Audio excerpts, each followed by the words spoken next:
Phases in economy. तो हम term सुनते हैं कि बिजनेस साइकिल्स होती है, उसमें एक्सपेंशन होता है, कॉन्ट्रैक्शन होता है।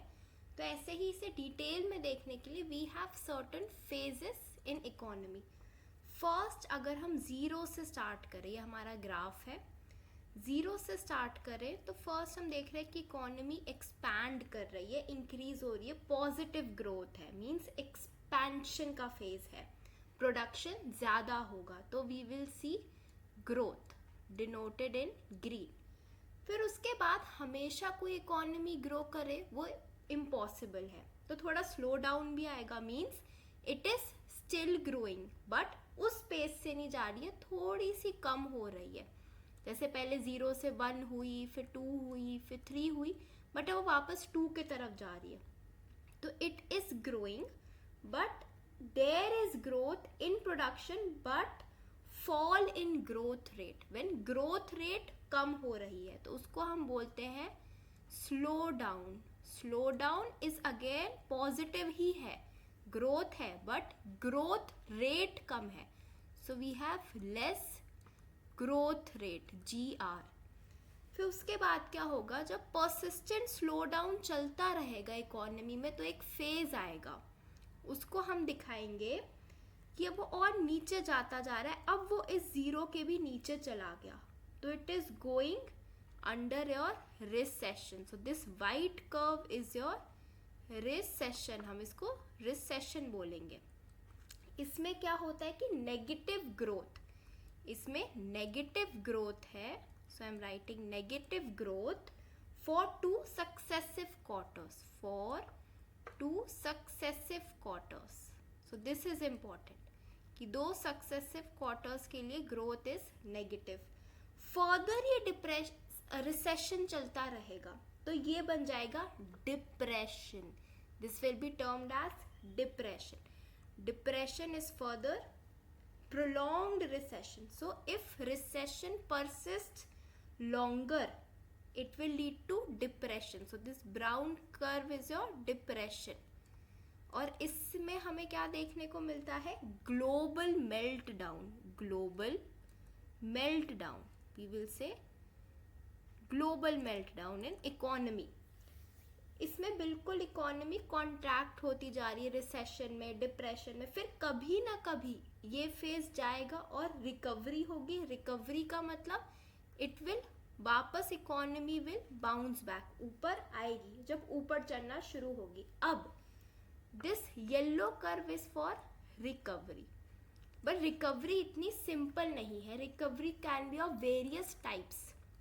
अब this recovery can be of various types, it is not uniform, ये बहुत अनयूनिफॉर्म सी है। जैसे we have U shape recovery. In U shape recovery, suppose this is our graph, तो इसमें रिकवरी कैसी हो रही है, it is recovering like this. So it is a U shape recovery, gradual contraction and gradual expansion. So this is U shaped, कि gradual contraction हुआ फिर gradual expansion हुआ। तो ये पूरा ये जो कर्व था, this curve is like a U shape. Then we can have your in this recovery only, और कैसी रिकवरी हो सकती है, we can have a V shaped recovery.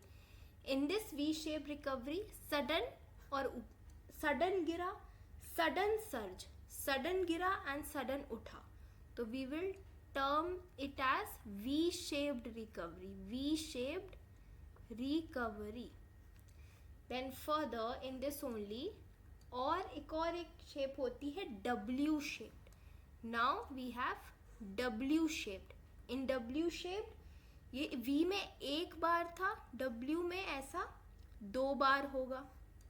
इसमें क्या है कि रिसेशन लीड्स टू रिकवरी, 2 बार रिकवरी देखने को मिलेगी, गिरा उठा गिरा उठा। So this is W shaped, कि रिसेशन लीड्स टू रिकवरी, तब रिसेशन दोबारा आएगा फिर रिकवरी, हमें फुल रिकवरी देखने को मिलेगी।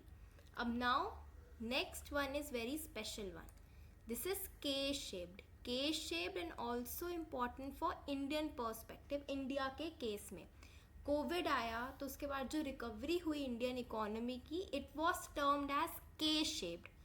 Y K shaped?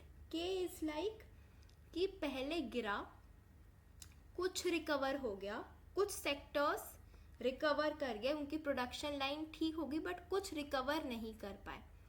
तो यहाँ हम देख रहे हैं कि कुछ सेक्टर्स आर लैगिंग बिहाइंड, अभी तक वो नीचे है, और ऊपर कुछ चले गए. तो यहाँ हमें जो ये पॉइंट है, this is point of divergence. यहाँ डाइवर्जेंस हमें देखने को मिली है, तो फुल रिकवरी नहीं है.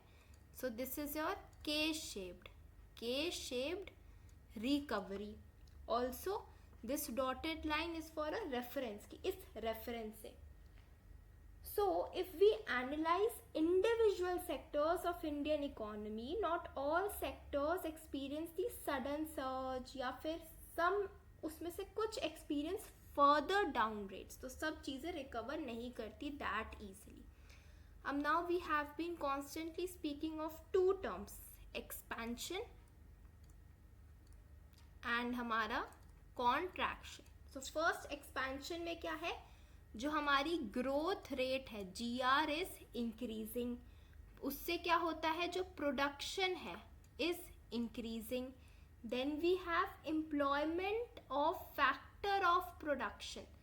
सो एम्प्लॉयमेंट, हम जो फैक्टर ऑफ प्रोडक्शन लगा रहे हैं of FOP is also increasing, is rising. Income of people, तो जो इनकम है ऑफ पीपल की वो इंक्रीज करेगी. इनकम इंक्रीज करेगी तो कंजम्पशन इंक्रीज करेगा, क्योंकि परचेजिंग पावर इंक्रीज करेगी. So we will see consumption increase करेगा लोगों का.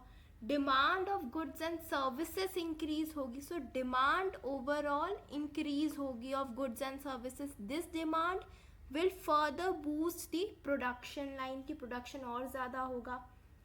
लेकिन इन सब केस में अगर डिमांड कॉन्स्टेंटली इंक्रीज कर रही है, बट अब इसमें हम एक बट लगा के चलते हैं, but supply is constant, production उतना इंक्रीज नहीं हो पाया फॉर सम रीजन, और सप्लाई कांस्टेंट है, सप्लाई कांस्टेंट रख दी, तो this will lead to your inflation. So that's why inflation is an indicator of growth.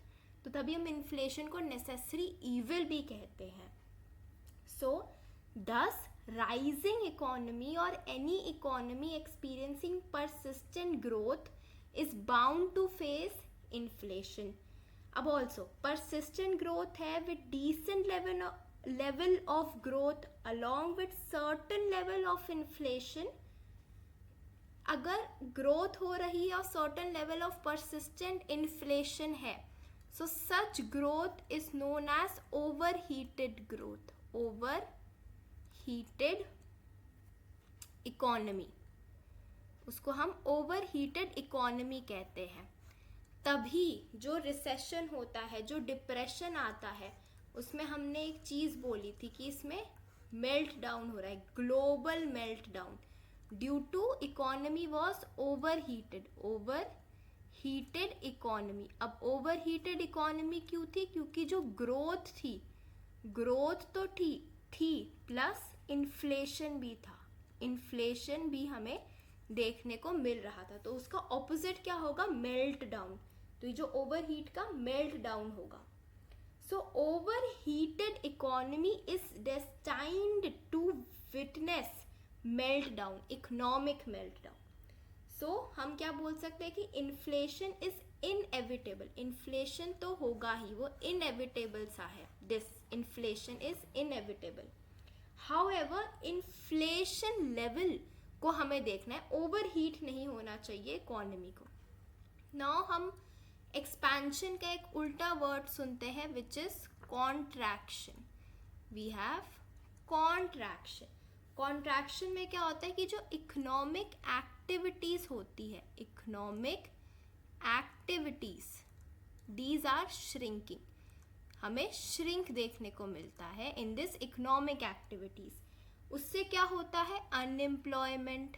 Unemployment क्योंकि फैक्टर्स ऑफ प्रोडक्शन अपने फुल उसमें एम्प्लॉय नहीं कर रहे, not employing the same resources. Then we will see income कम होगी, income decrease होगी. Then we will see demand falls. Your demand falls, then production, तो डिमांड ही नहीं है तो प्रोडक्शन भी कम हो जाएगा. फिर इट फॉर्म्स, ये तो ये सब से क्या हुआ, एक विशियस साइकिल सी बन गई, एक विशियस साइकिल बन गई which is undesirable for a growing economy, जो ये किसी इकोनॉमी को देखना नहीं पसंद. तो एक्सपेंशन एंड कॉन्ट्रैक्शन, तो ये जो दो टर्म्स हैं ये दोनों मिल के बनाते हैं एक business cycle. So they form business cycle together, business cycle, क्योंकि हम कहते हैं बस्ट आता है, बूम आता है, तो ये ऐसे मिल के बनता है.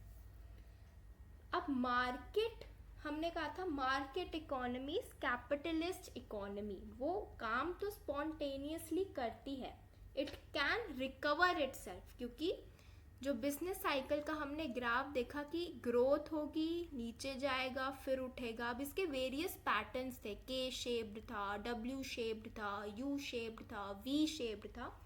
तो recovery is bound to happen, क्योंकि it's a part of business cycle, cyclical है ये, साइनोसॉइडल फॉर्म है. बट इसको एक्सेलरेट करने के लिए, टू एक्सेलरेट रिकवरी रेट, कि जल्दी से रिकवरी हो, external regulating authority is required. So we need an external regulating authority.